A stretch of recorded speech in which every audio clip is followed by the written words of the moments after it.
പരിപാടിയിലൊക്കെ എല്ലാവരുടെയും ഹൃദ്യമായ സാന്നിധ്യമുണ്ടായിട്ടുണ്ട്.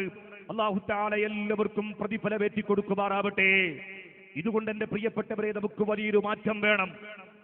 ഒരു നബിദിന സമ്മേളനം, ഒരു കലാപരിപാടി, ഒരു ജാഥ, അതിൽ മാത്രം ഒതുങ്ങി നിൽക്കലല്ല നമ്മുടെ റബീഉൽ അവ്വൽ പരിപാടി എന്ന് പറയുന്നത്. ഇത് നമ്മുടെ ജീവിതത്തിന്റെ A to Z വരെയുള്ള മുഴുവൻ ഭാഗങ്ങളിലും ഈ റബീഉൽ അവ്വലിന്റെ വസന്തമുണ്ടാവണം. ഈ ആദ്യത്തെ വസന്തത്തിന്റെ ഗുണം അത് നമ്മുടെ ജീവിതത്തിന്റെ മുഴുവൻ ഭാഗങ്ങളിലും നമുക്ക് അനുഭവിക്കാൻ കഴിയണം. നമ്മളൊക്കെ എപ്പോഴും മൗലിദിലൂടെ പറയാറുണ്ട്, ഇന്ന ബൈതൻ അൻത സകിനുഹു ലൈസ മുഹ്താജൻ ലിസ്സുറുജി. അറബിയിൽ ഇങ്ങനെ പാടിയാലും മലയാളത്തിൽ അങ്ങനെ അർത്ഥം വെച്ചാലും റസൂലുള്ളാഹി വീട്ടിൽ ചെന്നാൽ ആ വീട്ടിൽ പിന്നെ വളക്ക് വേണ്ട എന്ന് അർത്ഥം വെച്ചാലും യഥാർത്ഥത്തിൽ ഇതിന്റെ അർത്ഥം എന്താണ്?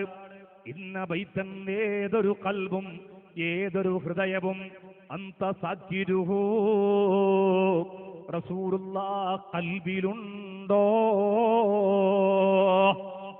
ഇന്ന ബൈതൻ, ഏതൊരു വീടുമെന്ന് പറഞ്ഞാൽ ഏതൊരു കൽബുമെന്നാ പണ്ഡിതന്മാർ ഉദ്ദേശിക്കുന്നത്, ഏതൊരു ഹൃദയവുമെന്നാ പണ്ഡിതന്മാർ നമ്മെ പഠിപ്പിക്കുന്നത്. അതിന് സാങ്കേതികമായ ചില വാക്യങ്ങൾ ഉപയോഗപ്പെടുത്തുന്നതാണ്. ഏതൊരു കൽബിലും റസൂലുള്ളാഹി അവിടെയുണ്ടോ. ലൈസ മുഹ്താജൻ ഇലസ്സുറുജി. അല്ലാഹുവിന്റെ റസൂൽ ഏത് കൽബിലാ ഉള്ളത്, ആ കൽബിൽ ഇരുട്ടുണ്ടോ അവിടെ മറ്റൊരു പ്രകാശം പരത്തുന്ന വിളക്ക് വേണ്ട. റസൂലുള്ളാഹി ഏത് ഹൃദയത്തിലാ ഉള്ളത്, റസൂലുള്ളാഹി ഏതൊരാളുടെ ജീവിതത്തിലാ ഉള്ളത്, അവിടെ മറ്റൊരു വെളിച്ചം വേണ്ട. അവന് ഇരുട്ടാണ് ഏറ്റവും വലിയ പ്രയാസമെങ്കിൽ, ഇരുട്ടവന്റെ കൽബിലുണ്ടെങ്കിൽ ആ കൽബിലെ ഇരുട്ട് മാറ്റാൻ റസൂലുള്ളാഹി അവന്റെ കൽബിലുണ്ടോ. ഇരുട്ടിന് പകരമായി റസൂലുള്ളാഹി.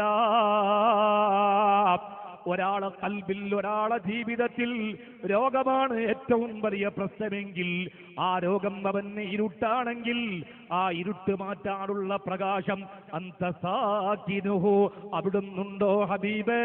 റസൂലുള്ളാഹി കൽബിലുണ്ടോ ഹബീബേ, ആ ശരീരത്തിൽ പിന്നെ രോഗം പ്രശ്നമില്ല.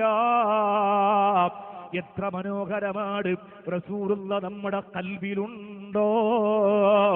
ഒരു ഇരുട്ടിനെ പേടിക്കണ്ട, ഒരു രോഗത്തെ പേടിക്കണ്ട. നമ്മുടെ ജീവിതത്തിൽ കടമാണ് നമുക്ക് ഇരുട്ടെങ്കിൽ കടം വീട്ടാറുള്ള പ്രകാശമാണ് അഷ്റഫുൽ ഖൽഖ് നബി മുഹമ്മദ് മുസ്തഫ.